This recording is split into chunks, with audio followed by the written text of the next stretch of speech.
Some psycho found my daughter's face and sent me manipulated child porn images with my own kid's face. People in this world are sick. And these are the people who are apparently good guys.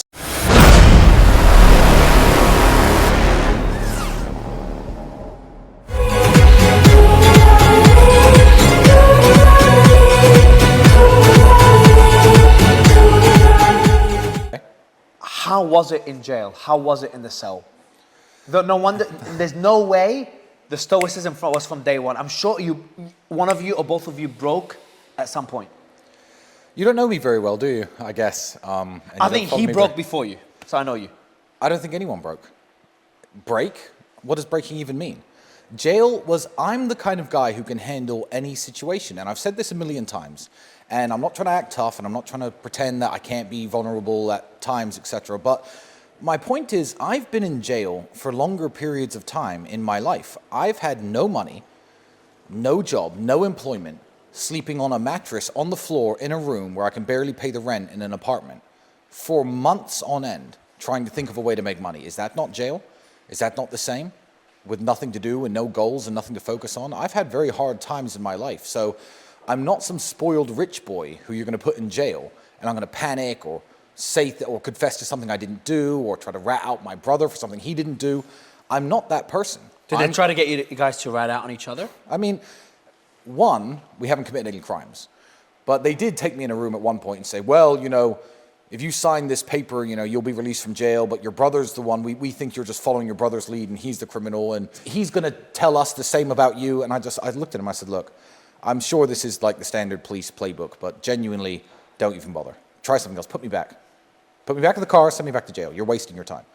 And I told them they were wasting their time. So yeah, they kind of tried, but I think that that's the standard operating procedure. The reason I have this perception, and again, obviously we've never spoken about this, about what you guys have gone through.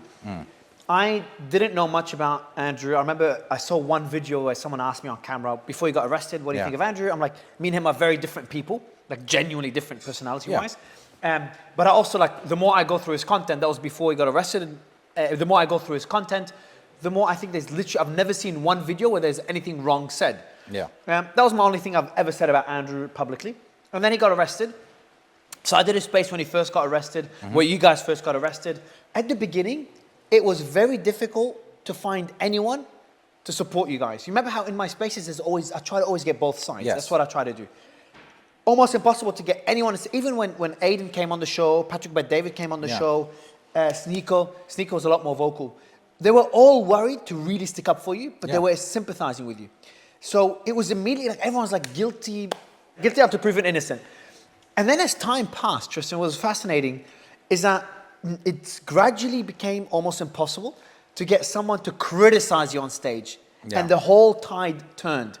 So it's just a weird evolution of how it started. Because with Russell Brand from the beginning, everyone was supporting him. With you guys, everyone was vilifying you guys until slowly the tide shifted.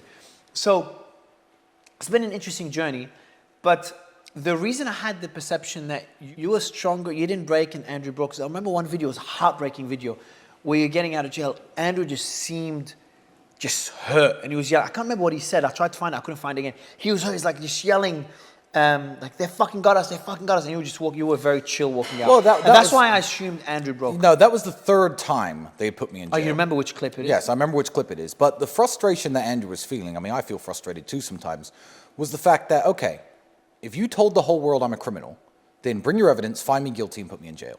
Stop arresting me for new things, trying to put me into indeterminate perma-jail before a trial, before a guilty verdict. It's fucking crazy. I've never had a trial. And even to this day, it's funny, because I said this to Piers Morgan over a year and a half ago. The decision to whether or not I will get a trial has not been made. I said that a year ago. It still has not been made. It was supposed to be made yesterday. They delayed this. So it could, to the 19th. And then will they delay it further? I don't even know if there will be a trial. But I think Andrew's frustration came from the point of, okay, here I am, back in prison, back in front of a judge, explaining why I don't need to be in prison preventatively. Can I just have a fucking trial and put me in jail if I'm guilty of a crime? Can you stop just arresting me on new things? Now it's money laundering, then it's tax evasion. They could kick in the door tomorrow and say I did something else, and they need to investigate, so I need to go back to jail. And they've done this now 4 times to us. And there's still no trial. I've never even once, at this point now, been able to show the evidence that exonerates me to a judge. The confession of my false accuser where she bragged about it. I've not even got to the point where I've said, look, Your Honor, here. We're not there yet. We're trying to determine whether or not the evidence is legally found, and the process is extremely slow. But yeah, it can be very frustrating at times, and Andrew was very frustrated in that clip. Was there ever a time it's like, what, is it all worth it? Like, is that fight? So Andrew, he makes it seem like, fuck it, like I'm gonna fight, I'm gonna go head on, I don't give a shit, and I'm gonna keep doing what I'm doing. If I was him, I'd be like I'm gonna lay low for a while, like Russell's doing, like Pavel's doing. Yeah. I just feel like you'll relate to this position more than Andrew. You're less stubborn. At least that's my, perception, not knowing you guys as well as others. I think that my general standpoint is the same as Andrew's, even though we act in a very different way. My standpoint is this: I'm going to say what I want. I'm going to do what I want. Andrew's always been more vocal. It's why he was the one who got famous and went viral, and I was kind of in the shadows. I will always be in the same position where I will do what I want. I will say what I want. I will live how I want. And if some corrupt prosecutor somehow manages to put me in prison, good luck to him. So it's not that Andrew's more vocal and I'm more quiet. I think that's always been the dynamic. But I haven't once for a second considered, ooh, I shouldn't say that. I shouldn't talk about that. Not once, for 1 second. I should stop posting so much on social media, for example. No. I'll post what I want all the time. And if you're going to try and put me in jail, then good for you. You'll get your promotion and your 30 pieces of silver if you want to be a dickhead. Are you ready? I know what the answer is going to be. Are you ready to go to jail? The answer is yes. Oh, I'm ready. I mean, they've taken me back multiple times. Can you guys stop smiling every time you say yes? You say I'm ready without smiling. It's just... Yeah. And last time they put me back, I went into jail, and the first thing I did was I started laughing. They put me in a room with Andrew this time. I was only there for 24 hours. I started laughing, and Andrew said, what's so funny? I said, well, I keep screaming on the internet, fucking take me to jail, and here we are back in jail. And I found it incredibly amusing. And then we started making all our old jail jokes, Oh, I wonder what's on TV on this channel, a bunch of Romanian channel. Yeah, Romanian channel. We start making all of the old jail jokes, and it was a good night. What's your plan once you get through all this, whatever, I don't know what to call it anymore, there's no trial, everything you're going through in Romania. Yeah. Once this is all over, have you guys planned what you're going to do next? No, there's no real plan because I'm a singularly focused person. I'm going to win this case, and I'm going to expose this corruption. That's all I've thought about for years. And people say, well, where will you move next? Where will you go? Do you want to take a vacation? Do you want to do X, Y, and Z? No, I'm focused on this, and we'll see what happens at the end of it. If it's a complete setup, if corruption is deep-rooted in Romania all the way to the core, where people will say to judges, look, just find them guilty because it's going to be a national scandal if you don't. If corruption is that bad, I'm also ready to go to prison. But at the same time, if you're going to do that, you have to show people the evidence at the end. If you're going to say, oh, he's guilty and put him in prison, my case is so big. That's very interesting. What was the evidence that got him convicted? And there is nothing concrete that anyone should ever go to jail for. So the spotlight's on him one way or another. I think it's a lose-lose situation for this country, sadly, because I like Romania. My kids are half Romanian. I've made my home here. I know their language even. I speak Romanian. I speak enough. So it's very sad to me that, for whatever reason, one or two bad actors in Romania, which is what it is. I know their names. I know exactly who did this. One or two morons who were too hungry for power, promotion, recognition, or whatever, decided to do this to me because I think it's lose-lose for the country. There's no good outcome for Romania. Who with money and influence is going to come and set up a life in Romania now, ever again, after what they did to me? Nobody. I thought so there's many countries I don't fly to because of the risk. Romania is almost on that list. And me and the team's telling me, like, are you sure you want to go to Romania? Yeah. The first video I made when I started building my personal brand was in Romania. I used to have my biggest or second biggest team for one of my companies was Romanian. I've been to Bucharest many times years ago. Yeah. I haven't been here for years until this interview. So yes, and I think one of the benefits of what you guys, because there's two ways. Your lawyer would want you not to talk about all this. Obviously, You're not listening to him. But the benefit of really being so vocal about it is there's so many eyes on you. Yes. That you put them on the spot that they cannot fuck around, or the world will see. Exactly. The world will ask why I'm in prison. And, I mean, I've read the case file 10 times. It's really, really very stupid. Stupid is the word. It's a joke. It's not evidence of any crime ever being committed. It's a few racy text messages I sent to my ex-girlfriend calling her my slave or something like that. Like it's, by the way, she's not someone who ever made a complaint against me, and she stands up for me and is in my defense. So it, like the case file is complete nonsense, and I think that the people in charge know it's complete nonsense. I feel like decisions are being made behind closed doors. You talked about, you said about US influence earlier, remember? I don't know if you can share this on camera, we can crop it out. Well, what I know is this. Brittany Griner was a criminal. She took weed and went to Russia. She possessed drugs in Russia and went to prison. She's an actual criminal. A$AP Rocky is a rapper. I believe he got in trouble in Sweden. I think he was attacked. I think it may have been self-defense, but he did in fact hit somebody, and he was put in prison. Now, the American government doesn't like its citizens being put in prison by foreign nations. So Brittany Griner is a criminal, and America pulled her out of Russia. A$AP Rocky did hit somebody. I think in self-defense. I'll stick up for him here. However, he was in Swedish prison. America pulled him out. I was left to rot in prison. And the reason I was left to rot... No one reached out to you from the embassy in support? I mean, a guy from the embassy arrived, but he made it very clear that there was nobody looking to help me. So when I was left to rot in prison, pre-trial, by the way, never found guilty of anything, I quickly woke up to the fact that, okay, the Americans have obviously okayed this. I'm not saying they started it, but I know for a fact they okayed it. Because since the year 2000, if you count me being arrested now, the American citizens who've been arrested by a foreign power without trial, the record is myself and Andrew. We're now on our 700th day of arrest at this point.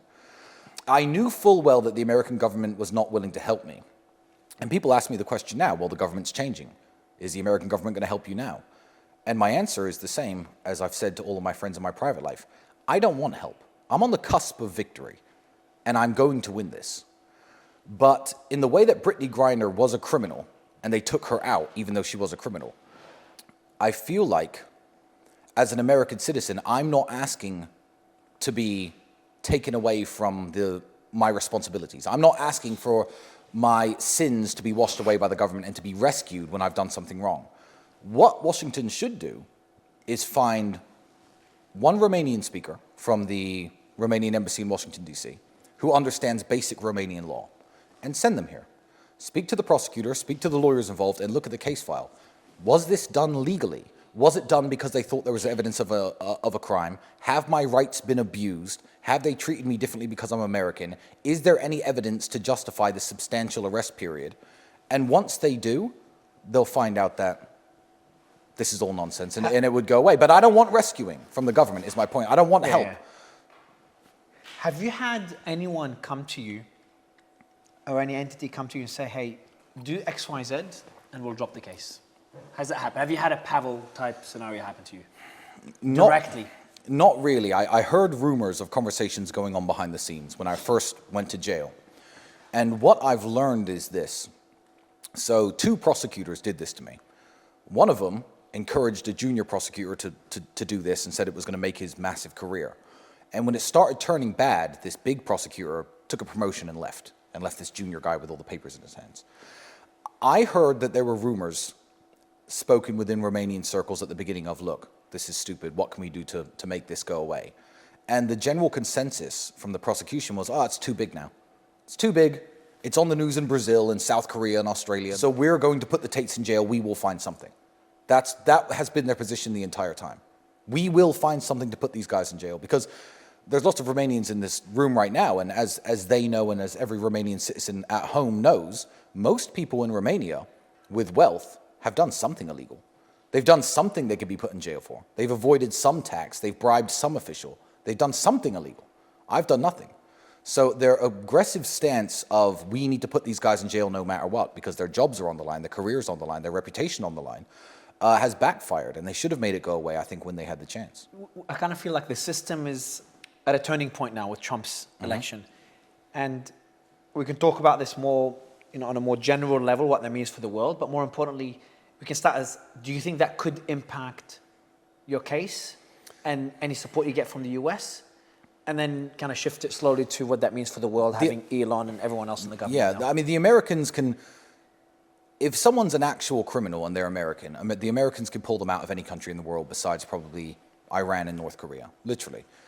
I feel like as an innocent man who's suffered 700 days of arrest, 3 months in prison, they're still not sure if they're going to give me a trial yet. I feel like the American government should be asking questions. They haven't up until this point. The new government might. I don't mind if they do or if they don't. I put on Twitter the other day, I said, calling in reinforcements when you're moments away from victory will just taint the victory, you know?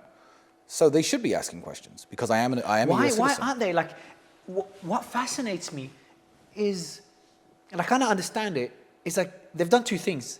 They're trying to jail you. Yeah. When I say they, we don't really know who they are, but you know, I don't know. Well, actually, I do know, but I can't say it.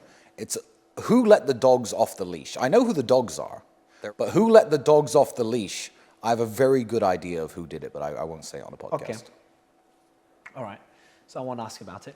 But the other thing they've done, and that's not only here in the Romanian legal system or in Romania, character assassination is so effective. You know, I've had RFK on the show a few times. Yeah. And it works so well where I was just shocked about the amount of resistance I faced to even come here and interview you guys. Because I'm going to the US for some political interviews. Yes, of course. By people that probably agree that you guys are most likely innocent. Yes. That agree with a lot of your stances. What do you make of this? And do you expect that to slowly kind of improve as you guys are hopefully found innocent? I feel like people will listen to more of what I say when I'm found innocent, for sure. But the character assassination has worked for what they wanted to do it for. Calling me names doesn't upset me. I don't care at all. But imagine my brother and I, it's 3 years ago. We have exactly the same influence. We're insanely popular. We've said a few controversial things, whatever, who hasn't? And I've been on the internet a very long time, since I was 25. And there is no inkling, no suspicion of any criminal activity. Completely clean record. I mean, I have a clean record now, but imagine this had never come up. I feel like I would have been on the campaign trail. I feel like I would have been with the Viveks and the J.D. Vances at various events. I mean, people far less famous than me, with far fewer people who follow them and listen to them than me, were at these major events in Madison Square Garden. And these people, there was a lot of people on the campaign trail who aren't as famous and aren't as influential as certainly Andrew, not myself, because I'm not the famous one. So I would have been on the campaign trail. I absolutely would have, and I would have helped. I mean, I've helped behind the scenes. I've given a lot of people money. Everyone knows I've shaken a lot of hands. But I would have been on the campaign trail trying to tell young men to go out and vote for Donald Trump. Where do you think you'd be now if all this shit didn't happen? I don't know. But if I could turn back time and find out, I wouldn't want to. I like that this has happened. I wouldn't take it back. I wouldn't go back in time and think, you know what, I'm rich enough, it's time to leave Romania and be quiet and stop talking and not upset anyone. I wouldn't take it back. But it's much nicer to be shaking those hands and being in those rooms. Maybe, but if I have to support things from the shadows, it's perfectly fine. And while I was doing it, I wouldn't tell anyone what I was doing. But now that the election's won, I said on the podcast the other day, I gave Scott Pressler $10,000. But I said, don't mention it because my name's toxic. Don't say it because my name's toxic. I tell people not to talk about me. But I'll do things behind the scenes to try and help what's right and what's good. And I don't want pats on the back or you know, people shaking my hand in public. What I want is the outcome that we're all fighting for, which is to make the world a better place. So would I be on the campaign trail? Would it be better? Maybe, but my life's pretty good. I don't really have much to complain about. The fact that I'm not standing at Mar-a-Lago in a group photo, sure, there's some fear of missing out there, but what's actually bad about my life compared to most people on the planet? My life is fantastic. And if these people can never be seen with me in public, perfectly fine. Do you get that feeling? Like when I had my main hit piece come out, a part of me, so first, I didn't deal with it well. Okay. I just like to have a very peaceful life. I don't like to cause trouble. I'm a very private person. And when that came out, there was a part of me that kind of said, you know, I wish their claims were just fucking stupid. The title was, the FBI and SEC respond to complaints about Mario Nawfal. Okay. Respond to complaints. Like if someone calls them and say, hey, Mario punched me in the face. Cool. Do you have any evidence? No. They responded. That's technically a response. Of course. So I got private investigators, by the way. The SEC never called. It was a guy pretending to be the SEC. The person admitted it. The journalist admitted that the sources were flawed on a recording, and the FBI was an ex-FBI agent that responded to the complaint, not even the FBI. So that's how fucked up it was. But I didn't find that out till later. But the point I'm making is part of me said, I wish I was actually guilty. I wish I actually did something illegal and the FBI is investigating me, because it would feel better. So how do you feel? Obviously, you believe I believe you. Obviously, I don't know the truth, but I believe that you guys are innocent. Yes. How does it feel to actually be innocent? Do you ever get stages where you're like, fuck, I wish I did something that they're claiming is actually true and I'll fight it in court, than being innocent and going through this? Or do you like the fact that you're innocent and they're unjustly targeting you? I like that I'm being unjustly targeted because I get to expose a lot of corruption. And I feel like when this is over, as I said, I really genuinely believe that changes will be made in Romania to the way that they conduct investigations, the way they unfairly target wealthy people. Every Romanian knows that they do it. I'm just one in a massive long list of richer, influential people in this country who gets attacked and put in jail and stolen from. I'm just the only international figure. So the world is like, oh, what's Romania doing to Tristan Tate? They do it all the time. Now, George A. Simeon is a Romanian politician. I'll say his name on this podcast because the world needs to know. They've put criminal investigations onto him. Why? Do I agree with everything he does politically? No, but he's a good man. He's a nationalist. He loves his country. He's not a criminal, but they're now investigating him and trying to put him into preventative detention in the run-up to the elections. It's a joke. This is literally, when I say the Americans should be asking questions, you have to understand that Romania is quite literally, the most corrupt police force in the first world. It's the most corrupt police force in Europe. It has the most cases of faking evidence, fraudulent evidence, fake indictments, prosecutors going to, getting arrested, political assassination in terms of like using the legal system to attack people and put them in prison. It's the most corrupt police force in the world. The judges have straightened out. The judges aren't corrupt. I would say that the judges are actually very fair. But when you have a corrupt police force barking at judges all day long about how bad I am, sure, they might keep me under arrest. No one's going to find me guilty. But, the pressure that they're under, if they let me out of arrest and I ran away or I said something bad about Romania or if I exposed what was going on here, it looks bad on them. I fucked up, man. Yeah. So when I go to a country that it's not that safe, yeah, this is one of them, I usually don't disclose that I'm there, even though they know in the airport, yeah, until I leave. I'm sleep deprived. My team told me not to do it, but I did a quick video saying, guess where I am, who I'm interviewing. And I posted it just on my way here. And my team's like, Mario, why'd you post it before? I'm like, fuck, too late now. Yeah. Obviously, everyone immediately knew it's Romania from a number plate from a car behind me. So yeah, bro, we might be here for a while. But going back to Trump's win, because obviously the issue that you're seeing in Romania when it comes to lawfare and what they call it, the matrix, the establishment, those in power, or the kind of the flawed systems that run the democracies that we live in, there is reason to be optimistic now after Trump's election, especially with all the people around him, RFK, Elon, yes, Tulsi, I'm super optimistic for the future of the United States. Super. What does that mean for the rest of the world as well? Well, the USA sets the tone on global culture. It sets the tone on global culture. I mean, if you were to just look at, for example, the amount of money given from the United States government to developing nations for LGBTQ rights and awareness, that's done by Democrats. There are countries like Uganda who don't want to accept this way of life, and they really don't want to accept this way of life. But the United States government is giving millions and millions of dollars to Uganda to advance their LGBTQ agenda. What is that? That's America setting the cultural tone for the entire world. And I feel like RFK is wonderful, isn't he? Absolutely. Great guy. And also... His character was assassinated like a motherfucker. Oh, no, I saw. And also, for his age, he is jacked. He is in good shape. He can beat us all up, I think. That person's in charge of America's health at his age, looking the way he does. Okay, good. The global culture, I think, is going to slowly heal and slowly repair. Hopefully, the Republicans can hold on and Trump finds a worthy successor for the next 8 years or 16 years, because I don't think 4 years is long enough. Yeah, but the world is going to change and the world is going to heal. From a free speech perspective, because obviously I'm pretty vocal on that and being on X. Yeah. We've seen what happened with Pavel. We've seen what happened with, obviously, Trump being targeted. Assange, I've had his family on stage. Elon's been on... I've had it many times. Yeah. So what happened in Brazil? So not sure if you know, I had the president of Brazil on my space. He was hiding in his house. When he was going on my space, they tried to block his account, the government in Brazil. Block his Wi-Fi. He had to use Starlink. And then they blocked space before X was banned in Brazil. They blocked space in Brazil. And then they blocked X afterwards. They launched an investigation into Elon and myself. So they went fucking mental. It felt earlier this year, before Elon bought X, and even after Elon bought X, seeing how he was targeted, it felt like the fight against censorship, the fight for free speech, is being lost. Yeah. Well, it certainly was, but if Elon had not bought X and if platforms like Rumble, which is a true free speech platform, didn't exist, I'm not sure the Republicans would have won this election. So I think the election is owed in part because everyone did their little Alternative part. media played a key role in this. Yes, absolutely. So the election victory is owed in part to platforms like X and Rumble that just let people speak their minds and let people freely engage in the discourse of ideas. But what I noticed with you guys, and something where we're very different, is, I discuss topics that many people try to avoid. The war in Gaza is one example. That's of course probably the hardest topic that I've ever discussed. Yes.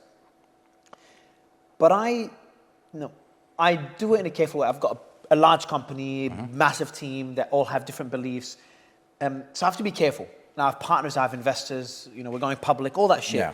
Yeah. That means we're operating in the system Yes. that we criticize. Whereas I don't have to be careful. Yeah. And you guys lean the fuck into things. And Yeah. stop cursing. You lean into those things Of course very we heavily. do. Why? Because I'm going to say what I want to say. Why? What's the point? Like, what's the benefit? Is it just getting those clicks? No, it's not clicks, because people who want clicks usually want money or they want more fame or more recognition. I just feel like I'm doing the right thing by expressing what I believe is the correct opinion. I know people disagree with me, and multiple people could be right or wrong about different things, but I feel like there are problems with the world. Young men especially are watching a bunch of garbage all the time on stream, and they're watching a bunch of garbage on TV. I like that young men listen to me, and I feel like in a world absent of male role models, let me try to set people's minds straight and let me try to give opinions and points of view that are going to make young men at least do research and answer. But what about when you their go into like questions. discussions? Andrew's, I think, more extreme than you when it goes to this. Maybe I'm wrong. Go on. But like Gaza, he goes all in, and from October 8th, he already Yes. had his own opinion. When it comes to saying certain words like that, the N word, or talking about things like Hitler, these are things that no one wants to discuss. Yes. Because you'll just get cancelled pretty quickly. Well, if someone were to tell me I can't say anything, my first question would be, well, why aren't I allowed to say that? And I feel everybody in the world, whether it be Hitler or Gaza or the other example you gave, I can't remember what it was, whatever it is, if they tell you, no, you're not allowed to question this, no, you're not allowed to talk about it, I would encourage you to talk about it and question it. And I feel like I don't like being told what to do. I mean, mine and Andrew's standpoint on the Israel-Gaza situation is exactly the same. It's exactly the same, and I will say that, and I don't care who cancels me. I have Jewish friends, and colleagues. I don't have to dislike you to hate the actions of your government. Could we not say that years ago when George W. Bush was the president that America was conducting a genocide? 1 million people died in Iraq. Did I like the fact that I was American and everyone around the world hated Americans for a while because they were doing that? No, I thought that was unfair as an American citizen. And it's perfectly unfair to point to a man who's Israeli and say, I hate him because of what his government is doing. But what the government is doing is disgusting and it is sick. And I'm wholly with Andrew on this. I'm not able. Okay, if you're on, is there anything you disagree with Andrew on? Not really. Come on. I mean, no way. We're different. We have different religious What beliefs. Okay, that I know. Yeah, that's That's the big Are you one. Christian or atheist? I'm a Christian. Christian. I'm an okay. Orthodox Christian, yeah. Okay. But, I mean, so there are some basic fundamentals, and me and Andrew are very different people. We act differently, we think differently. But in terms of opinions, no, I feel like I'm correct about everything I say. And maybe my house is just an echo chamber, and Andrew feels he's correct about everything he says. But we'll never have a disagreement on things like, I don't know, foreign policy, politics, things like this. We're completely aligned in every way. I can't even name one example we disagree with. What about whether I like this car more than that car? I mean, these are It very seems you guys small- fight about yeah, these things more than you fight about. Well, there's nothing else. There's nothing else to fight Exactly, about. I can There's see. nothing to fight about. Yeah. When it comes to business, it's probably me and Andrew talked a lot about this because Yeah. that's the area I'm most fascinated by. Kind of digging into how you built your wealth, your Yes. empire. First, who makes those decisions, or is it just joint? It's joint, and I come up with some ideas, and he comes up with some ideas. I don't want to say, in terms of business, how much we earn or exactly what it is we do, because I don't know how much Andrew gave away, and I don't know how much. I think I'll tell you, he gave away a fair bit. I didn't ask how much you earn. Well, we did dig into the university numbers, how many students you have, how much they pay per month. So we got the numbers there. I can't remember what they were, but he said those. We talked about, obviously, PancakeSwap, how much money you guys made there, Bitcoin. We talked about the meme coins as well, MAGA and all those. Yes. But that's about it. You talk about, you guys have cafes, real estate as, to preserve wealth more than create wealth. Absolutely. So that's kind of where we left. I'm not sure if there's not much, if there's anything left. We didn't go about your past. There's all the other businesses you've done in the past. That's the past. I'm more curious what you have now. And you've talked about this already in the early days. Kind of some of it got you in trouble. No, perfectly fine. And I'm happy to talk about that. If you want to talk about my webcam studio, I'm more than happy to discuss that. Well, okay, so cool. I didn't even, that's actually a cool discussion. Yes. All right, what was the strategy there? What got you to launch these webcam studios? Whose idea was it? Well, we saw there was money being made in this way. We were very different people back then. I was in my very early 20s. So was Andrew. He's only a year older than me. We were in our very early 20s. And we're not from a privileged background. We're not from, a wealthy family. And we saw money was being made this way. So we started a webcam studio, essentially. We had models online talking to, people on the internet and stripping. It's basically an online strip club. But what I will say about this is, I get mad sometimes. This is one thing that really annoys me. Everyone has this holier-than-thou attitude, and they'll point fingers at me and Andrew. Oh, they made their money in webcam. I made a little bit of money many years ago doing this. A little bit of money. Enough to buy one Lamborghini and, pay off half of a house. I didn't make much. I donate more to charity every year than I ever made in this business. But everyone points the finger at me like I'm the bad guy because I ran my cam studio. Sure. I know what I did. It's not illegal. It's perfectly fine. No woman who ever worked for me has ever made a complaint against me. And they've all been questioned by the police. And they said Tristan was a fantastic boss. It was an interesting business to run. However, in today's society, 2024, I will say this.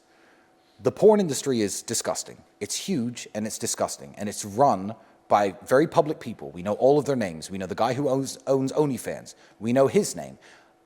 I think something like 6% of women in America have an OnlyFans account. If you think you're talking to the woman on the OnlyFans account, spoiler alert, you're not. Yeah. It's all run by management agencies, no different to what I used to do.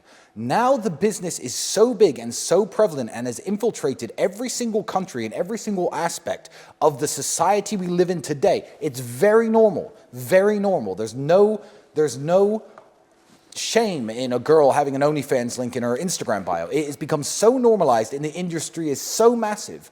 There's a line from Scarface I like, when he's sitting there at a table, and all these people who sniff cocaine and do drugs, all these rich people, they say, look, you need people like me. So you could point your finger and say, that's the bad guy. Yeah. In this day and age, with every single man consuming pornographic content, subscribing to OnlyFans girl, every single girl on the OnlyFans platform, all of their management agencies, which are much bigger, much richer, much more powerful than my little studio ever was, you need me to point, oh, he ran cam girls, he's the bad guy. I'm the bad guy. I was a drop in the ocean even back then. Now we're talking about a drop in the solar system. And it's also a normalized business model now. And I also don't even like it. I've come out against the industry, and I've come out saying adult before content. Your arrest. Yeah, before my arrest. In fact, while I was still running my studio, I would do podcasts. I did a very big one with Stefan Molyneux, and I said, men who engage in this activity, who pay to go see strippers my studio was set up like an online strip club. You have to understand the correlation. It wasn't hardcore pornography. There was nothing too pornographic about it. I said, men shouldn't do this. You shouldn't spend your money this way. It's all a scam. It's stupid. Yeah, and I came out against my industry that I was in a very long time ago. And I feel like if you're a former gang member and you're speaking against gang life, if you're a former drug dealer speaking against drug usage, everyone claps you and gives you a round of applause. But no. I'm speaking against pornography, and I know the dangers of it because I saw people get addicted to various e-girls. And I tell young men not to engage in it and not to watch it. But again, the Jordan Petersons of the world will point their finger, oh, he ran cam girls, he's a hypocrite. I'm not a hypocrite. I think what really matters is how you treated them. If there's demand and you filled that demand, but the girls were there in their own will, they were well compensated. Every single girl who ever worked for me, I'll say this on record, has been interviewed by the police, and 0 have said anything negative. And these are girls.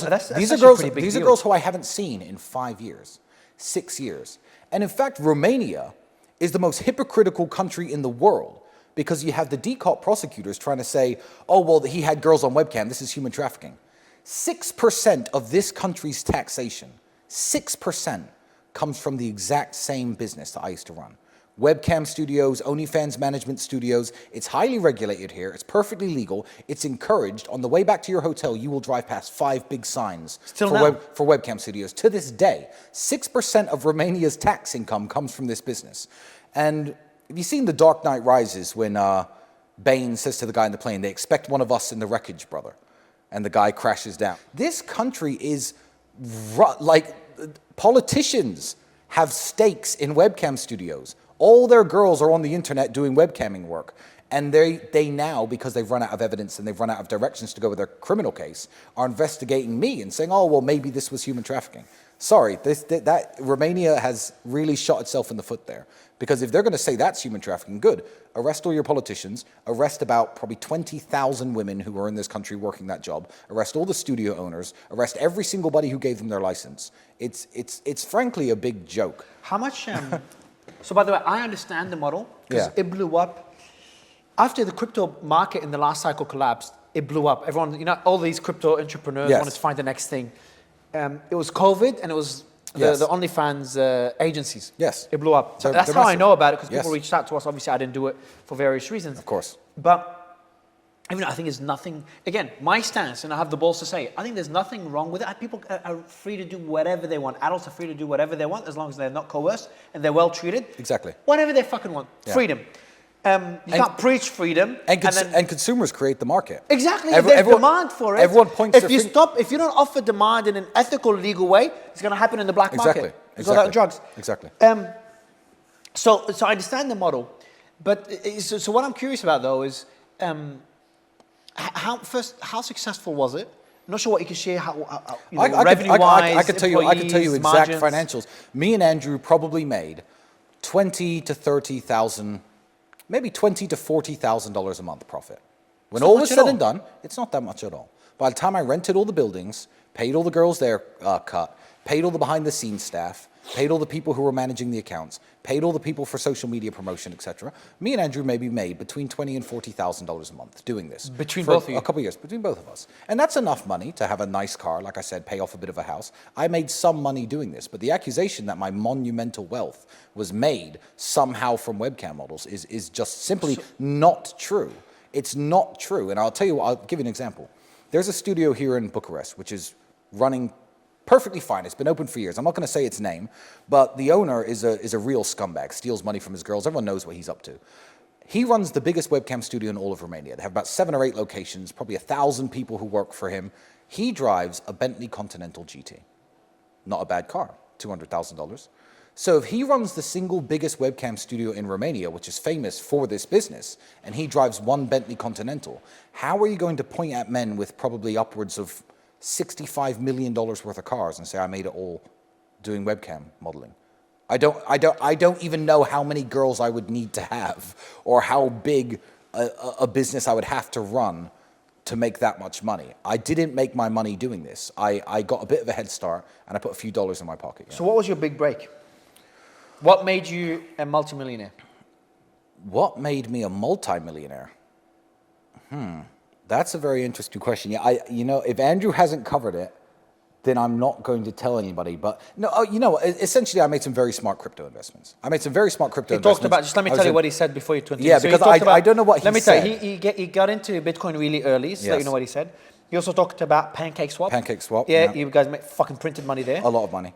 You also have Ethereum, Solana. Now you have Ethereum, Solana, and what was the one that doesn't move? Chainlink. There you go. Yeah. Well, there we go. So I made some very smart crypto investments. So you were the one that got into crypto, not Andrew? No, myself and my brother. And we made some very bad crypto investments as well. We made some crypto investments that went to zero. When did you get into it? 7.5 years ago. I mean, the first Bitcoin I ever purchased was $3,500. That's 2017. Yeah, so we can work out the math. That's when I launched my crypto business as well. That's exists today. So there you go. Yeah. Oh, that was the initial hype and the initial drop. I was in before that when it went from 3,500 up to 12,000. Oh, so early 2017. Yeah, I was early. Oh, you're earlier than me. 2017. Yeah, like business-wise, earlier than me. Yeah, I was in quite early, but making some smart crypto investments is what gave me and Andrew the millions of dollars to, I guess, expand our reach, expand our platforms, build things like the Real World, etc. That would have been absolutely impossible I didn't know without that. money. Without money, that would have been impossible to start. Because how would I get 18 millionaires who all make money doing their own independent methods of wealth creation and say, here, come and work for this school 5 and 6 hours a day? It doesn't exist yet. There's no students. There's no turnover. I don't know what to pay you. Just come and work. I couldn't do it. You need money to start a business like that because there have been some very cheap copycats that haven't worked out. But the expertise cost us money. Shit, sure. I thought the big break was the cam business. I didn't know it was crypto. Well, But the cam business gave you the money to invest in crypto, so kind of all Indeed, and it all happened. It all overlaps each other. The cam business maybe made me my first $1 million. Of the years I've ran it, How many years? Was 4 and a bit. I was worth more than $1 million by the end of it. So that's not that great. It's really, there we go. It's really not that great, and I donate well over that every single year to charity. So people again want to point the fingers and say I'm the bad guy. Yeah, it's fine by me, and Jordan Peterson is the one who's guilty of this, because Jordan Peterson, of course, both his parents were. He's critical of you guys. But he's very critical of us, and his parents were university professors, and he grew up in a nice home, and he's never been homeless. He's never lived in a homeless shelter like Andrew and I have. He's never been literally sleeping on people's couches. He didn't grow up like us. I used to fight for 100 pounds a fight just to have some money so I could buy food to eat, and he points the finger and. Every time he's asked about us, what do you think of Andrew Tristan? Oh, well, they ran this webcam business. They're pimps. Have you spoken to Jordan? No, never. I've spoken with his daughter. I know his daughter, but I've never spoken to Jordan Peterson. And I'm like, well, the funny thing is, yes, I ran this business a while back. And yes, the accusation I get is men got scammed in this business. No one got scammed. No one got scammed. If you go to a strip club, ever been to a strip club in your life? Fine. No. Well, it doesn't matter. Bachelor party, whatever the excuse is. If you go to a strip club and you sit down next to a stripper, and she says, "Hi, my name's Candy, and I'm going through university, so give me some tips." And you give her all your money, because you believe her real name is Candy, and you believe she's really a university student. And she sat there talking to your dumb ass for 10 hours, working essentially, because she doesn't want to talk to the customers in there. And she leaves. If you find out that her name isn't Candy and she's not a university student, were you scammed? No. You were purchasing somebody's time. And these beautiful women who worked for me did not want to talk to the losers who were on the cameras at the other end of the internet. They really didn't. But they sat there and did their jobs and told their fake story and got paid their money. I'm a university student. I'm in nursing school. I'm doing X, Y, and Z. My name is X, Y, and Z. They're not going to dox themselves, are they? Well, real town, real location, real name. Yeah, well, wait a way to advertise yourself to the serial killers. So no one got scammed in this business. But it's the Jordan Petersons of the world that will point the finger and say, oh, scammers, they cheated men out of money. They preyed on people. No, Jordan, I fulfilled the demand in the market. You guys are fighting. You, Jordan, Russell, Tommy Robinson. You guys disagree on a lot. Loads. I've had you all on the show. Yeah. And the list goes on. I've had the Assange family on the show. No, Julian hasn't been yet. He's only just been released. Yeah. Pavel, I'm sure I'll have him soon. And you're all fighting a similar fight. I think the disagreements are pretty, like, for example, Tommy Robinson and you guys. Andrew is Muslim. Tommy, not a big fan of Islam. Hates Islam. Tommy's pro-Israel. And pro-Israel. And he only had good things when I had him on the show. I said good things about you guys. And I will still say, Tommy Robinson does not deserve to be in prison. I can disagree with him on things. That's fine. He does not deserve to be in prison at all. They should let him out immediately. He's a political prisoner. That's what he is. I think I'll message Jordan, and I think we'll see what he says. But he's a very smart guy, very nice guy. I genuinely think I know he's smart. Yeah. You guys will find common ground. Going back to the business model. But then, do I want to speak to Jordan Peterson? Yes. No, I don't think I do. Damn. Here's the funny thing. Like, everyone's like, "Oh, Jordan Peterson won't talk to you because he thinks this about you." I'm like, do I care what Jordan Peterson thinks about me? I don't know. I have my audience. He has his audience. We overlap, sure. We aim at the same demographic. I don't care what he thinks about me. I point out the fact of how hypocritical it is for people to be pointing fingers. I mean, I believe he was at one point an opioid addict, wasn't he? He got addicted to prescription medication or drugs. For sure he did. And, I could bring up that as his kryptonite and be like, oh, well, he teaches stoicism. But look, he got hooked on prescription pills. He was going through a difficult point in his life. He did what he did. I don't hold that one detail against him. I will call out how hypocritical it is for him to consistently talk about the fact that I run a cam studio every time my name comes up. But that doesn't mean I want to sit down with him and have discourse. I don't care. My life's fine. Talking to Jordan Peterson isn't going to change that. I would bet money that you'll be on his show in the next year. I think it will happen. Maybe. I think the case will be over. It might happen. But then again, you're here while my case is going on, and I respect you for that. Patrick Bet David was here. Tucker great. Carlson was here. Oh, really? Tucker came here? Absolutely. Even Piers Morgan, who I don't see eye to eye with, came here. So when my case is over, when people start reaching out, hey, you want an interview? I'm going to be like, well, where you been for 2 years? You wouldn't even say my name. You wouldn't tweet. Tucker Carlson was here, by the way. Yeah, Tucker Carlson was here. He's great. He was the second interview I did after getting out of prison. And Tucker is absolutely awesome. He's an amazing guy. Pierce? No, Patrick Bet David. Oh, deserves it. Exactly. He was on the show. When I did the space about you guys, didn't know much about you guys. Yeah. Patrick Bet David and Sneeko were two of the most vocal people in supporting you guys. Well, and Aiden Ross jumped on as well. I think that's the first space he ever did jumped on to speak highly of you guys. He was a bit, raffle. He was a bit scared of everything, which you'd expect from him. He hasn't been through the trenches. Back then, he hasn't been through the trenches. I don't know that well. He still hasn't. He'll never go through. I don't know much about him at all. I like him. I know I know Patrick Bet David really well. Great fucking guy. And who was it? Sneeko, I don't know that well. Yeah. I met him once. Okay. I know his trainer is my trainer. I do boxing in Dubai. Tam Khan's brother. Tam Khan, very good friend of mine. Tam's brother. Oh, Tam's brother, yeah. I've sparred with Andrew. Yeah, I can't remember his name. But I've known Tam for 20 years. You guys have been friends for a long time. Forever, speaks very, obviously, we used to fight on the same shows back in England, back when I was an unknown. Good old days, yeah. The good old days. So going back to the point of crypto. So you've made your money in crypto. Congratulations. Then what? I've multiplied my money in crypto. You're right. You've made multiplied your million into millions. Yes, for sure, in crypto. And I feel like the groundbreaking thing Andrew and I did, because of course we became famous, and fame doesn't necessarily always come with money. So there was a time when I had a YouTube channel and I was making income from that. I'm now on Rumble, not YouTube, and I'll tell everyone. They don't count. That's nothing. Yeah, no, it doesn't. No, it doesn't count at all. But I believe it was my platform that did pay off in the end. Because I could have launched, and my brother and I could have come up with an idea for something like The Real World, our online educational platform, and it could be fantastic, but who's going to sign up if no one knows who we are? Yeah. So all of this, I don't regret anything I've ever said on the internet. And Andrew said some horrible things, and so have I. Nobody used to watch... What's the worst thing you guys have said? Yeah, I don't know. You know what? I don't even know. Ask my haters. They'll show you. Ask my haters. They're in my comments, I'm sure. I'm sure they will tell you the worst things I've said on the internet. I was aiming to offend people. I was aiming to go viral. I was a nobody, and I was trying to make my voice heard. So all the horrible things I've said, did I mean them? Not really. Maybe in some way I did, in some way I didn't. Every joke has an element of truth to it. But I've exaggerated things. I exaggerated my lifestyle. I used to exaggerate how much money I had.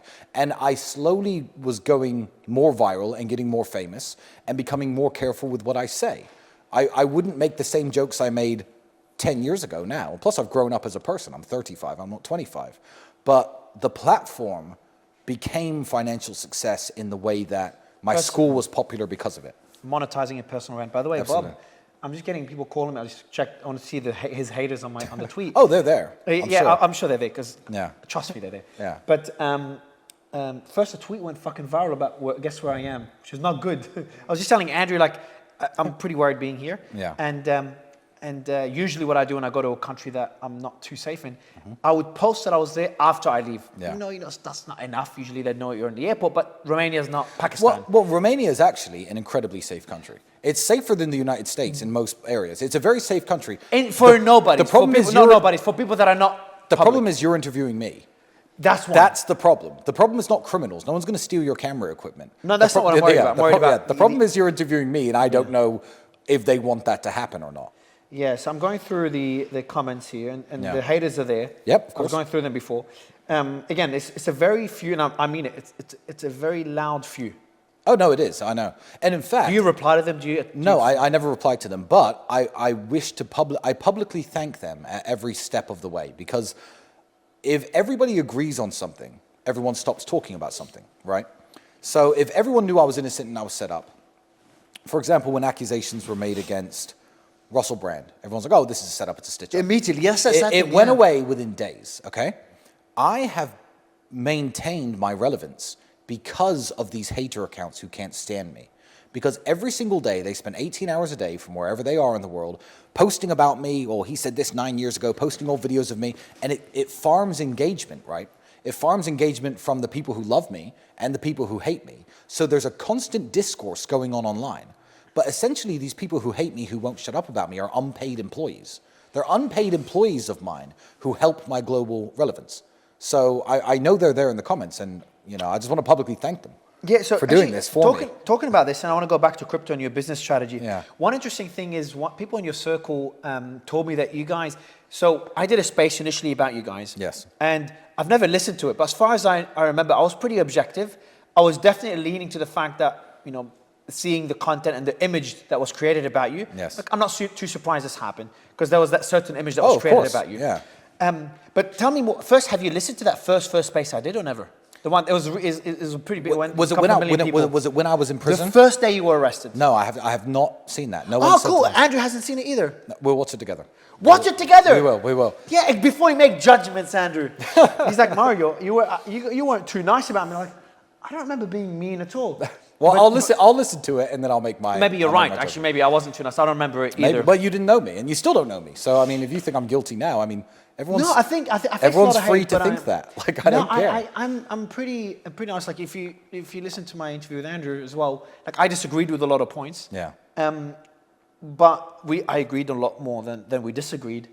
But I'm not a lawyer. You could be guilty. If I say you're 100% innocent, I'm a fucking idiot because I can't know. Exactly. I wasn't with you. They could search the house tomorrow and find a bunch of people tied up in my basement. I basement. have a little girl just Exactly. No. That could happen. I'll run as well. So I actually completely understand the people I've spoken to behind the scenes. I understand why I'm not on the campaign trail. I understand why they don't want their name tied to me. What if they break into my house and they find a bunch of people tied up tomorrow? They've searched the house 4 times. They didn't find them the first time. But I'm comfortable. They didn't find them. I'm comfortable. So I interview presidents, prime ministers, and Yeah. these guys want to run away from drama because everyone's trying to throw something at them. Yes. And pretty much, actions speak louder than words.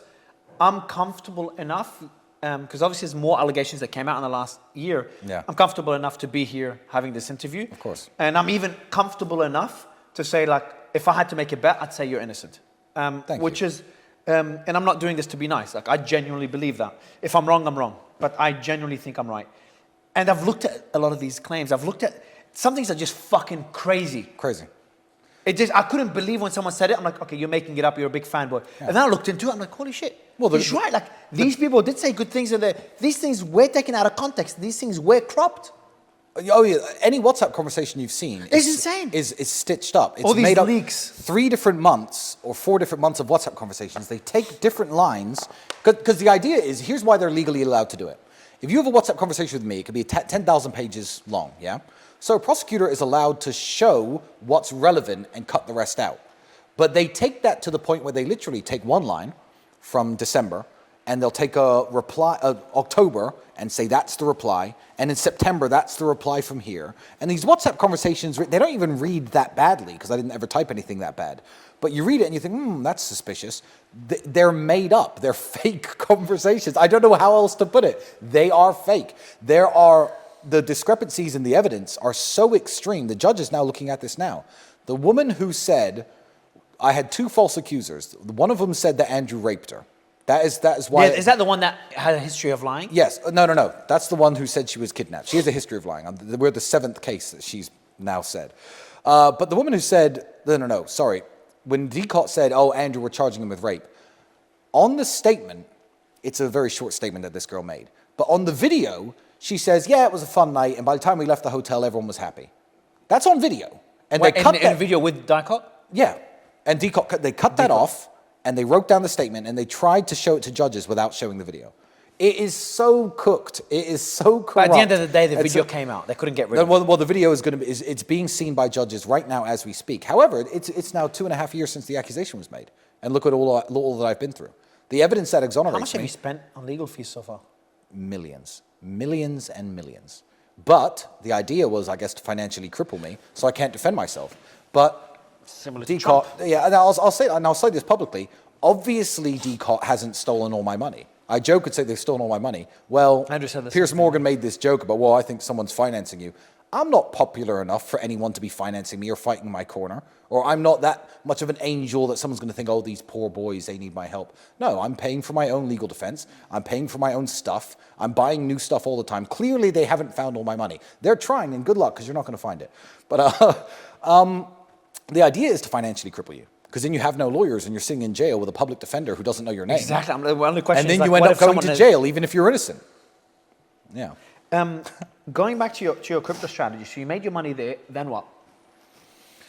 Then what, then what, then what? There's no then what to my crypto strategy because I'm still doing it now. I'm still investing in crypto now a little bit. I'm still playing around with crypto. So that hasn't played out and that isn't over. But, you know, Andrew and I started talking online. I mean, there was a while...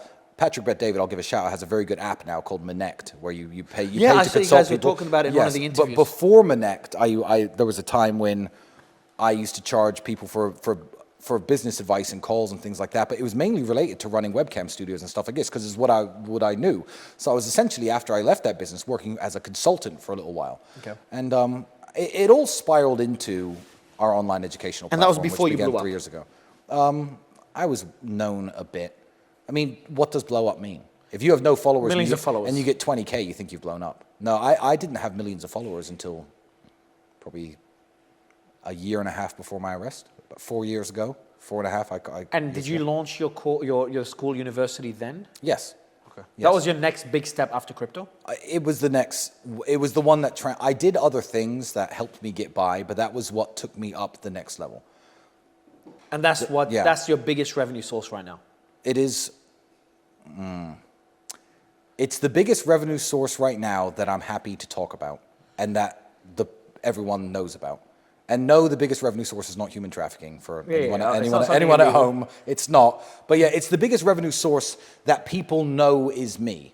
Maybe I have some other businesses. Maybe I have some other companies. Maybe there are things that I can't say I'm doing because they run perfectly fine. And the moment they know I'm behind them, they'll lose their payment processors and get matrix attacked. So maybe there are other things I'm doing. But I wouldn't say that because I'm shooting the business in the foot. Did you have your everything banned like Andrew? Oh, yeah. I may be one of the richest people in the world who doesn't have a bank account. I'm not allowed a bank account anywhere in the world. I do not have a bank. Yes. I remember I had someone come to one of our shows who did an analysis into there's some software you could use to cut part of the KYC, know your customer, that allows you to see if someone is got red flags, I think they call them. You guys were full of red flags. But here's the crazy thing. How many criminal convictions do I have? It's not. And in which country? They're red flags that made no sense. Yeah, I know. This is my point. I have a completely clean criminal record in every country I've ever been to. I've never been convicted of a single crime, financial or otherwise. Why aren't I allowed a bank account? That's fucked up. When Andrew talks about matrix attack... In any country? In any country in the world. When Andrew talks about matrix attack and there are people behind the scenes trying to shut you down, if you think that we're crazy and you think we're conspiracy theorists, why aren't I allowed a bank? Sure, if I get found guilty of money laundering, take my banks away then. Why can I not get a bank anywhere in the world? There's a friend of mine, there's a good friend of mine who owns a bank. Gee, really? I love him. Yeah, owns a bank. Put the dog out, Bailey. I love him, man. I love him. Good boy. Good boy. Maybe he has a lot of information. Maybe he has a little mic key from Dyko. Maybe, he works for the police. Good boy, go. Gee, go away. So, there's a friend of mine who owns a bank. I'm not going to put him on blast. I'm not going to say the name of his bank. But he owns his own bank. He's a very successful guy. He's a member of my private network. An actual bank. A bank. And he said, don't worry, Tristan. I'll just give you an account in my bank. No problem. Sent him my passport, my brother's passport, all my details. I said, good. Make me a bank account. He calls me 2 days later. He says, I have never seen anything like this in my life. I said, what? He says, when you try to speak with your banking regulator, the people who issue your banking license, it's always weeks and months to get them to reply to you, and it's a very long process. The person who issued my banking license called me today and said, if you give these 2 accounts, your license is revoked and your bank's being shut down. And I was like, wow. So if you don't believe in the Matrix, if you don't believe me and Andrew are under attack, if you think that we are just, I guess, suffering the consequences of our own actions and that we're criminals and there's no conspiracy against us, explain to me, please, why I can't have a bank anywhere in the world. I don't need one. Oh, fucking crazy. I've now learned to live without one. You know, like those people who lose their hearing and their eyesight becomes better, or they lose their eyesight and their hearing becomes better. Oh, I don't ever want to bank again. You just got 1,000 Oh, no, wallets yeah. instead. Well, I'm not going to say what I do, but everything I have gets paid for, and I don't need a bank. It's fine. I didn't believe, before you guys got arrested, I remember the call. I was in Cyprus. Yeah. I was in a resort in Cyprus. And I was speaking to one of my team members about you guys. And he's talking about how, Andrew and Tristan had their Airbnb canceled. That was the day it clicked. Yes. Airbnb canceled. I'm like, there's no way. Uber and Airbnb. Yeah. I'm like, we didn't even use Airbnb. Yeah. I think we stayed in one once, but we got emails. Your Airbnb has been terminated. That was before I blew up. That was before I was telling Andrew earlier, I was a lot more naive back then. I didn't believe in the old matrix. The system is I believed in the legal system. Yeah. I believed, like most people. Yeah. I believed in the media, the same media that wrote a hit piece on me a couple of years later. Yep. So when he said that, I laughed at him. Like, come on, man. I literally laughed at him. I thought he was being a conspiracy theorist. And I thought you guys are doing it. I'm like, it's a great marketing strategy. I'm like, I do the same as you. It's a great story. Yeah. Now I believe you 100%. Yeah. You're not alone. I've heard the story so many times. Every app I've had, I think every app I use my real name on. I don't use my real name. I have apps. I use Uber, sorry, but I was banned from that. But I just put fake names in now because they don't really care that much. Are you worried about Binance also? Do you have a Binance account? No, I no longer have any exchanges. Don't blame you. I don't have any cryptocurrency exchanges. If I do, they're not in my name, and I use them just to buy and sell and move things. It pisses me off you're going through this. It genuinely pisses me off. It's so Wait till unfair. I'm guilty of something. Convict me, right? Show the evidence, tell the world I'm a criminal for real, and then take away my banks. So that's what I think. But also, I don't care. It's funny. Just quickly, Wahid, a quick question. If someone's a criminal, are they allowed to have bank accounts or no? Well, they are, yeah. So criminals are allowed to have bank accounts? Yes. You're still innocent? Yes. You haven't even had trial yet? No. And you've already been blocked? Yes, from everything. So how can someone not believe in the matrix, however they want to define it? I really don't know. There's a bank called Revolut. I know. And I'm going to put them on blast. If you get bored, look in my Twitter. There's a thread about Revolut of how they blocked my account with £657,000 in it, right? And I wrote this thread about a year and a half ago when I was trying to get my money back. A year and a half before that. 3 years ago, they've locked this account. And the £657,000 or whatever didn't move. And I put my messages to customer service on the Twitter thread. And I encourage everyone to look this up. And I'm kind of toying with them. I'm like, look, I can't make payments on my house. My kids, I can't afford their school fees. I'm going to kill myself. This is my money. Give it back to me, please, blah, blah, blah. No. And they still have my money to this day. I can take my phone and open Revolut and show you the money, and it's still locked to this day. It's been, and this is before my arrest, by the way. They locked it. £657,000, and the cheek of them, they still charge me £50 a month for metal card services. So in however many hundreds of years. So the money's still there now? The money's still there, being eaten away by £50 every single month. It's still there in Revolut right now. Revolut still But you can't take legal action against them? I'm trying. I'm taking legal action in the UK against Revolut, and hopefully I'll get my money back, but it probably won't cover my legal fees. Before I got arrested, they froze this account. Is Bob here, Bob? We need to empty all our exchanges after this interview, man. Yeah, and don't use, don't use Revolut. If you have more than £1,000, don't put it in Revolut. Everyone at home, don't watch it. I hope their business suffers because of the podcast. I've never been cancelled. Yeah. Do you have your Instagram back or no? No, I don't have Instagram. Only Twitter? No, Only yeah. X. So there are accounts on And Instagram. Rumble. This is my public appeal to Instagram. Mark Zuckerberg probably doesn't make the decision. Maybe he does, but he's got bigger fish to fry. My public appeal to Instagram is this. There are 20 accounts with my face and my photos, named all sorts of different things. I don't control any of them. One of them is verified somehow. I don't know how this person did it. If these accounts exist, people are open to being scammed. People are open to crypto scams and all the crap that these accounts push. I don't know who's in control of any of them. Even the verified one? Yeah, I don't know who runs it. I don't know. I've never met the person face to face. They've WhatsApped me, but I don't know who it is. The username, I could tell you all the usernames afterwards. I don't mind the accounts existing, but I'm like, why not just give me my account back so everyone doesn't fall for scams pushed by fake accounts? It makes more sense if you're Instagram from a business perspective to just let me post my photos of my cars and my little captions, than allow my image and face to be everywhere on all these hundreds of fake accounts so people are open to being scammed by them. I think they should give me my account back. But maybe they will, maybe they won't. I'd like my account I think back. it's inevitable. Mark is already starting to change course. You saw that with and I've credited him for that on Twitter. I said it's very important when rich, famous people who are part of the global culture start doing things like physical training, start doing things like changing their political beliefs. Let's not hold anything against him. Let's encourage this. Instead of pointing the finger like me, who've made changes in my life, everyone still wants to point fingers. I like that Mark Zuckerberg is coming around, and I genuinely wish him the best, because he's probably gonna be happier and healthier now. But yeah, Instagram, I don't have Instagram. My fan accounts blew up after I was banned, and there are some very big accounts, but I'm on Twitter and Rumble only. That is it. X and Rumble. My apologies. All right, so we talked about how you made money in crypto, did a few things, then you built, so obviously the CAM business, CAM consulting and crypto. Yeah. And then the real world, the university, the real world university. Yes, university.com. University.com. Yeah. That domain cost me more than this house. Shit. And then, so what are you doing now? What's the businesses that you have now? And I'll give you an idea of what Andrew spoke about, just so you're aligned, and obviously we can crop out. Well, I could tell you roughly anyway, but Andrew's working on some very big crypto projects. Andrew's going to make... The real world token? The real world is going to be a fractional ownership of the real world platform itself. Great idea. The real world platform is super profitable, and it gives the students who have made money a way to invest money back into the project that made them rich and make a residual income at the same time. So it's essentially going public without going public. But that's all being worked on... As a security token. As a security token. But that's being worked on, and when it's launched, it's going to be absolutely watertight. There's going to be no way of it getting hacked, scammed.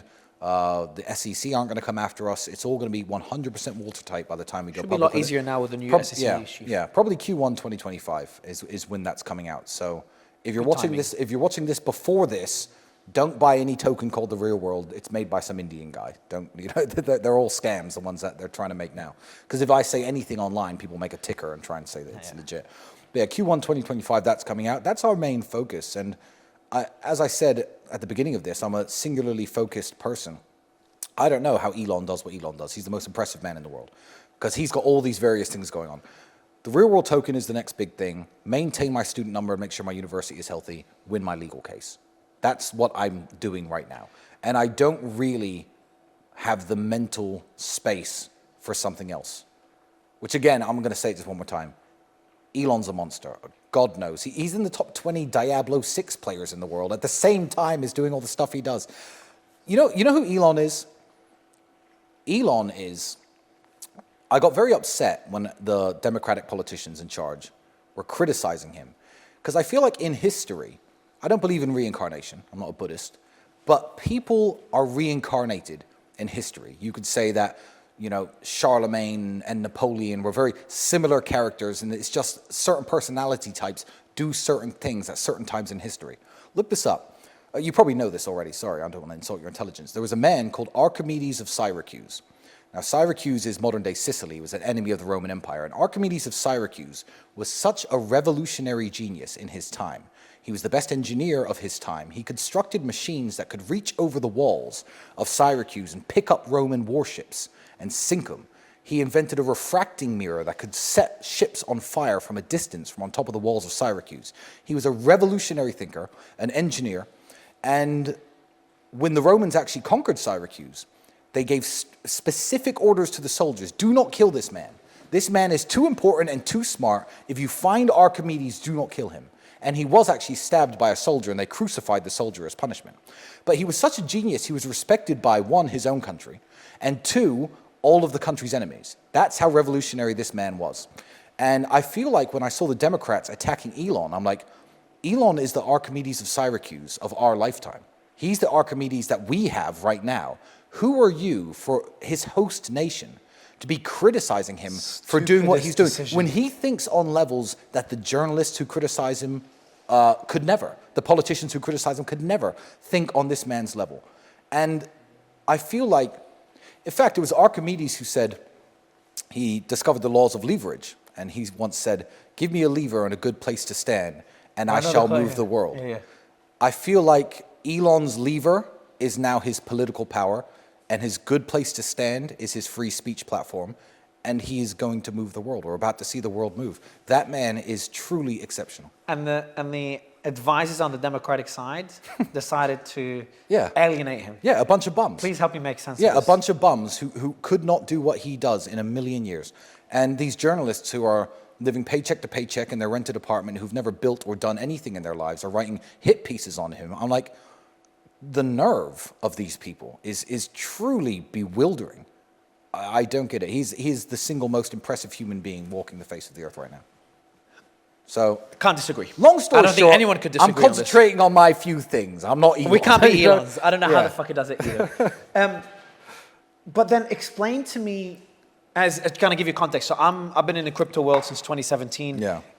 My biggest company is in the crypto world, over 110 employees. Yeah. Meme coins is a small department. Like we mainly do the VC-backed projects, incubation, and all Yep. that. So very deep in the space. What I don't understand, and I've even, I gave a call to the team members that are in the meme coin world on my side to ask them about what you guys are doing to make sure I've got the context before the interviews. You tried to understand why Andrew did Daddy. No, why he's still doing Daddy. It made sense at the beginning. It got a lot of attention. It Yes. pumped it. I'm not. You guys said you didn't make money. I don't want to doubt you guys. It doesn't make sense not to make money off it. It's very nice to transparently make money off it. But if you have enough money, But so we maybe it makes sense. transparently make a lot of money already. A lot of money. Exactly. You have enough money. Like- so why keep promoting it when you're at a level you could do a lot more? It's not about promoting it. It's about, when I was a kid, I used to build sandcastles. And I remember being in Bournemouth once with my mum's sister, and I built this sandcastle. And my sister's sandcastle collapsed before mine. And I was laughing at her, ha ha ha, mine's still here. And I kind of pigeonholed that memory. It wasn't very important. But I can liken it to what Andrew's doing with the celebrity meme coin daddy. Because everyone, people who I like, 50 Cent, Jason Derulo, but everyone jumped on this Solana meme coin celebrity thing, and every single project failed. The moment Daddy fails, because our haters are not going to come after all the celebrities who rug pulled their fans, all the celebrities who scam their fans. The haters will never talk about them. They're waiting for Daddy to go to zero.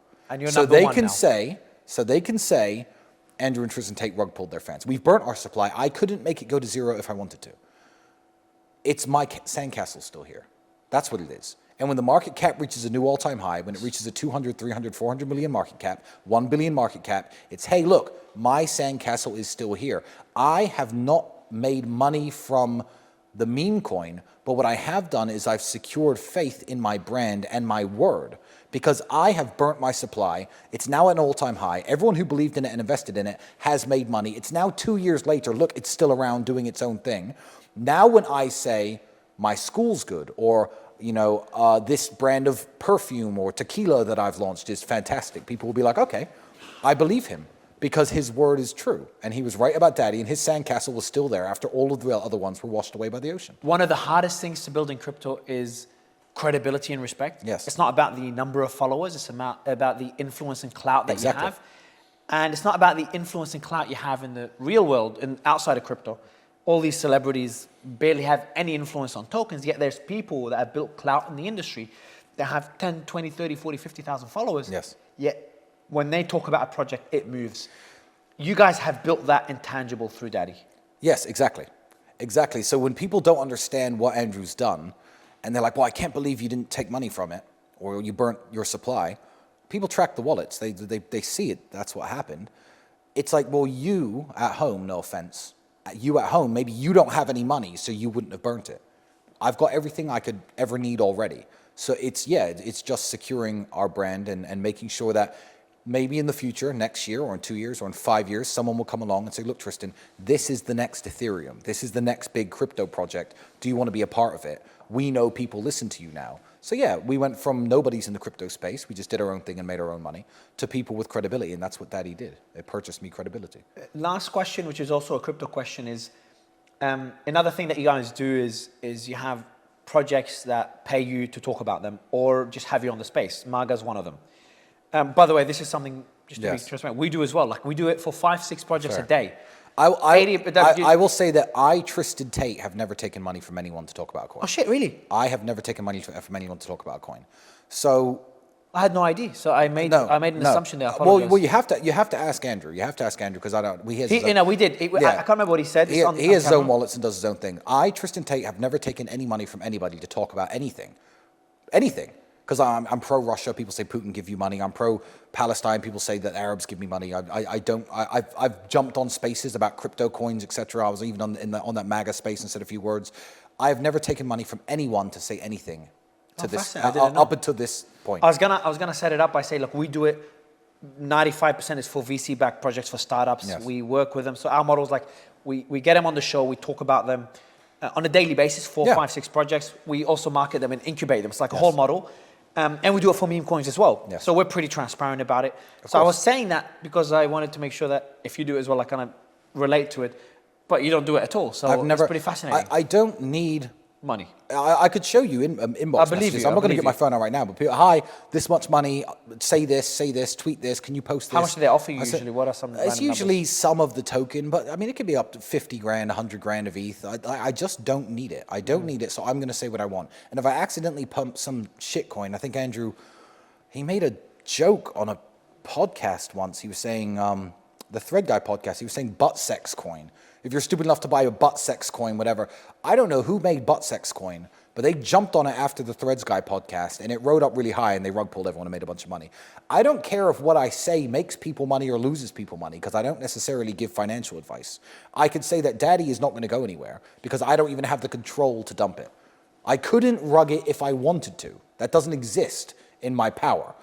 But I've never taken money to say anything. So if you lose money or gain money from whatever I say, that's your business. But I've never been paid by anyone. Interesting. Have you bought a coin before talking about it? Have I bought a coin, as in like purchased a coin? Have you bought a coin? Talked about it and hoped it went up? up? Not intentionally, not as a strategy. I've bought coins that I've then mentioned Which is and fair. bought or sold for whatever time. But never It was never. I'm going to buy this coin. I'm going to talk about it. I'm going to sell it. No, never. Okay. No, that's probably happened. I buy lots of coins. I talk about loads of coins, but it was never an intentional money making. Let's pump it with my influence strategy. No. Last question now. I know I said last one is the last question. No problem. I've got all day. From a business perspective, what's the structure between you and your brother? Is it everything's joint 50-50 or do you have different 50-50? Everything is 50-50.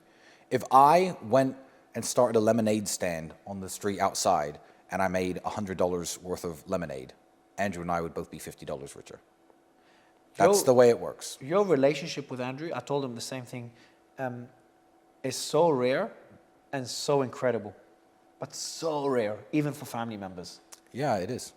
And I think even jail time made you guys even closer. I'm the luckiest man in the world. Yeah. Not the luckiest. He can be a pain, but maybe behind the scenes is a bit of a fluff ball, I think. No, he's a pain all the time.